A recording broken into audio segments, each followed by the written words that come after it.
All right.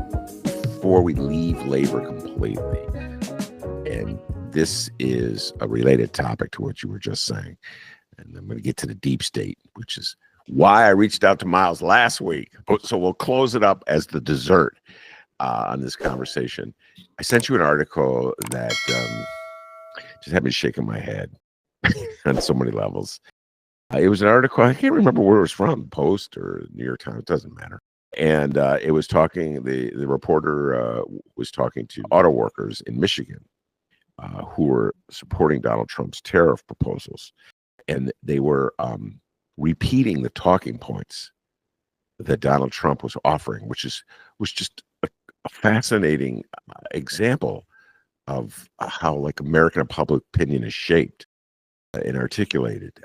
And I was reading it almost like this is just neutral observer, Miles, as though I were dropping in from Mars and following it, not like I was at a horse in a race. I was just like a neutral observer reading this. So we just came out of a campaign where Donald Trump and the MAGA movement was hammering away at how difficult and challenging the economy was for ordinary, everyday Americans, in particular in the realm of inflation. And he was going to change that immediately. Day one, he was going to change that, which was a preposterous promise to make, because no president has the power to redirect the economy on day one, okay? So anybody who's discerning just has to say, oh, this is a preposterous promise. I can't believe anything he's saying. Now, of course, Trump's in office. Inflation is still high. And he's, as far as I can tell, he's doing absolutely nothing to address it. Instead, he's imposing tariffs and talking about igniting a tariff war, which will, of course, drive up the cost of everything. And this worker in Michigan was saying, well, I understand that there's going to be short-term pain, but in the long term, there will be gain. And I'm like, the dude kind of reminded me some hardcore lefties who would stick with whatever the party was saying. This is back in the day before you were around, Miles. Like whatever the party was telling them, they were going to stick with that. I'm like an absent of any kind of independent thought whatsoever. I'm just gonna repeat the refrain. And so, Miles, I need help here. Like, help me out here when it comes to tariffs. What is the long-term gain? I need to know the long-term gain for the American worker, the labor movement, factory workers, anybody in America, actually, who's not a gazillionaire, doesn't have to worry about things. Help me out here. They say short-term pain will eventually lead to long-term gain. Help me out. What are they getting at? Is there anything there? No. No, the cupboard's empty. There's not. I mean, what's being sold is all what you said was what Trump sold on the campaign trail, which was lower costs and reshoring of jobs and the revitalization of communities that have been forgotten, and this projection of American strength that has somehow been lost. There's this strange kind of combination of personal and political heroism that is being put forward. And that's, I think, what Trumpism, I think that has a lot to do with this idea of American expansionism as well, that is being brought back under Trump. This idea that we're going to project strength through growing, like physically growing, through getting Greenland, through getting Panama, Canada, just like reintroducing this idea of the state of America as a country as something that is its own source of power, that somehow is going to make up for whatever you might lose when it comes to wages or jobs or anything like that. But what Trump is promising is that they're going to bring back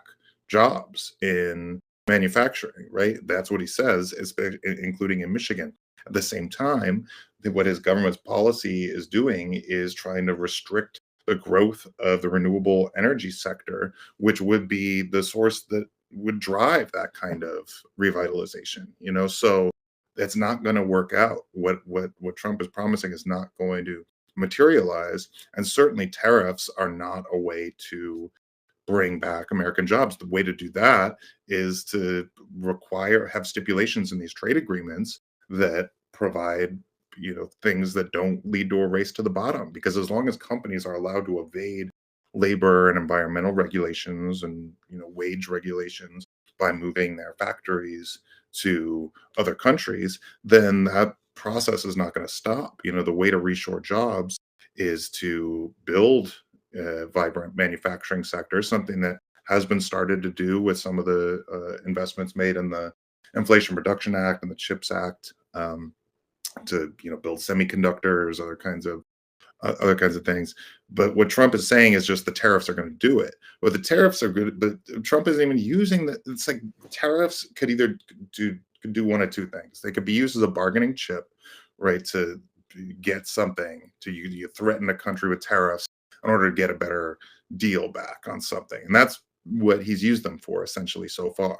I'd say a little absurdly, because the deals he announced with both Canada and Mexico to repeal the tariffs were both what those countries offered. They had basically already put on the table. So it was just a way for Trump to claim a win and say it was by the threat of these tariffs that we got this stuff, even though that stuff was already coming down the pike.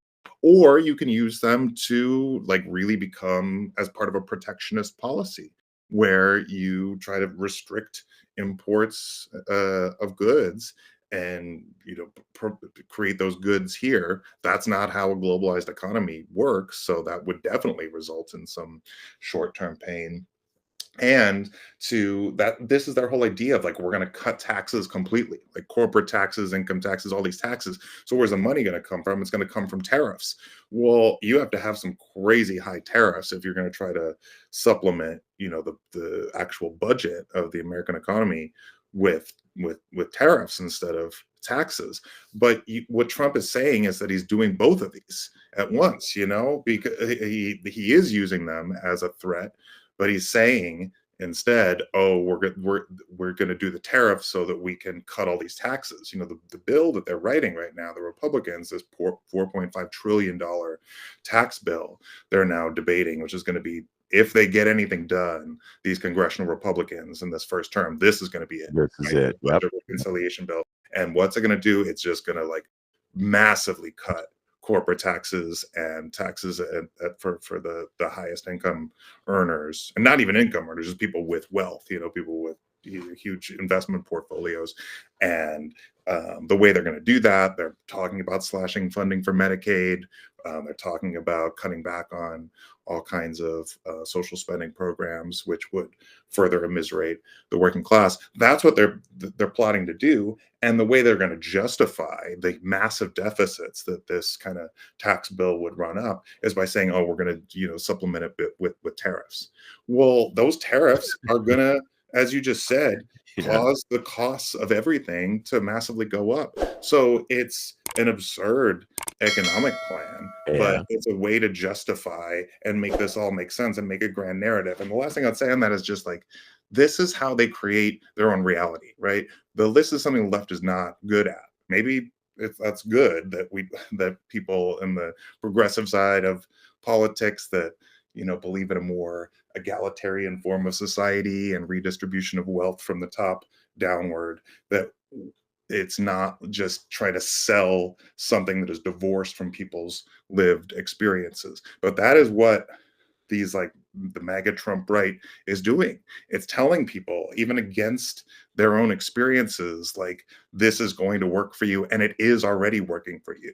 And you create cocoons and echo chambers of media that's just telling people that, then you can get people to believe something different than they experience. I still believe that political reality will triumph, and once people experience their lives getting worse, there will be a political response to that will cause most people to turn away from what's being sold, the snake oil. But that is definitely the attempt, is to create new realities and just offer that up. And that is something that is they have dominion over right now.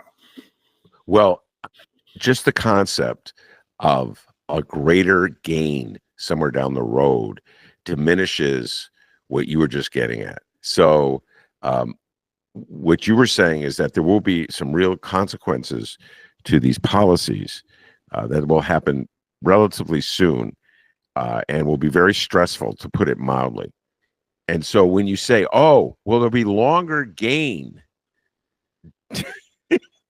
down the road, and you get people to vote against their self-interest in the notion that somewhere down the road they will benefit, which is the ultimate snake oil to sell someone. Miles, yeah, everything's going to be horrible right now, but don't you worry. These billion-dollar tax breaks were given to the wealthy people that don't help you in any way, which supposedly the coffers will be filled with tariffs. It's just like so preposterous on so many levels. But don't worry about it, because down the road you will have long-term gain. That eliminates like the practical side of the American electorate, if you follow what I'm saying. And so like my political life, I've been led to believe that there's, like that you were alluding to, there's a practical side to the American electorate, like James Carville saying, it's the economy, stupid, or Ronald Reagan saying, ask yourself, are you better off 4 years ago than you were today? And so the notion is that Americans, by and large, are not ideologically wedded to one position or another. They're just sort of looking for the best leadership that has gotten them the best lifestyle, if you follow me. That's that practical, pragmatic side of American politics.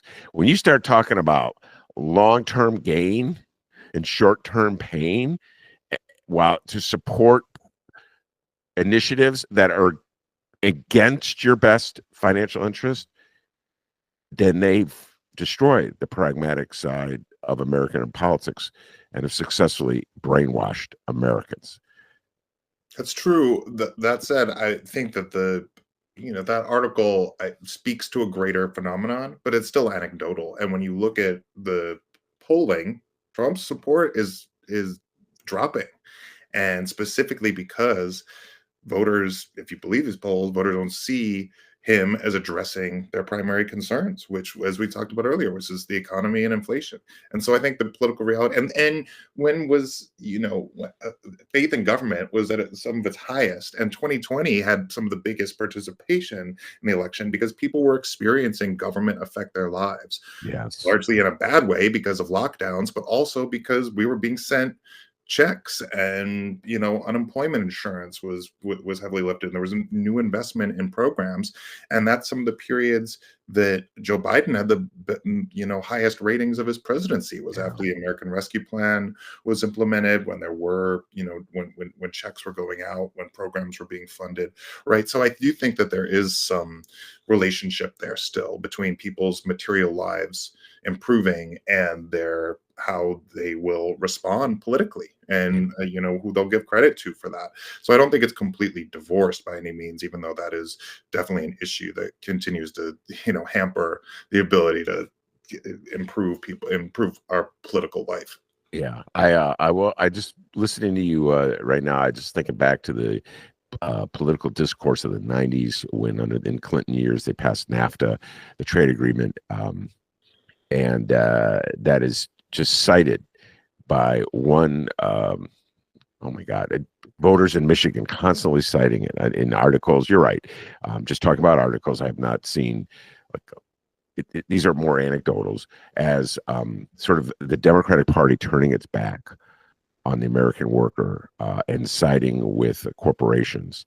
And it's the reason that many voters say why they embrace Trump, which is such a joke. Let's move on from that.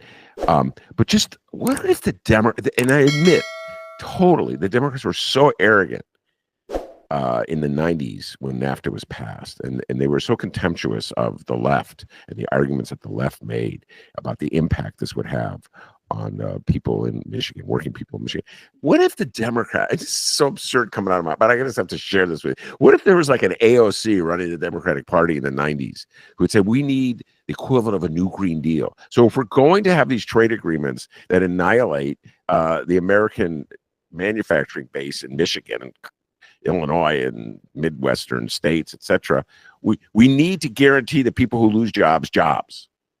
And there's plenty of industries that we need to develop in order to we need their skills. You know what I'm saying? What if they actually thought about the impact?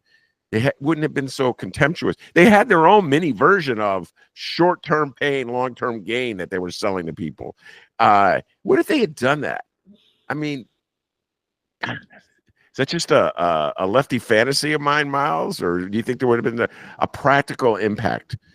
Well, we maybe would have continued on with the New Deal coalition that defined the majority of the 20th century until the Democratic Leadership Council and the new Dems came into power and decided to implement a technocratic neoliberal model that elevated corporate power over worker power, and that has kind of defined the modern conception of the Democratic Party until the financial crash, and then we start to see some breaking of that stranglehold over Democratic Party politics. But still, to this day, that's who the party has brought into its tent. Right? It was previously a party made up of representing the working class in this country, and we've seen that dwindle year and year, and certainly in this past election. And there's plenty of efforts to move back towards just what you described, a party that puts the interests of regular working people over that of a corporate donor class. But I don't know. I mean, it's hard to imagine what would have gone differently had the Clinton era of the Democratic Party not happened. I think we would have seen a very different orientation and a real alternative to what the Republicans are selling versus this kind of hand-wringing version we have now that can't decide which side of the class war it's on.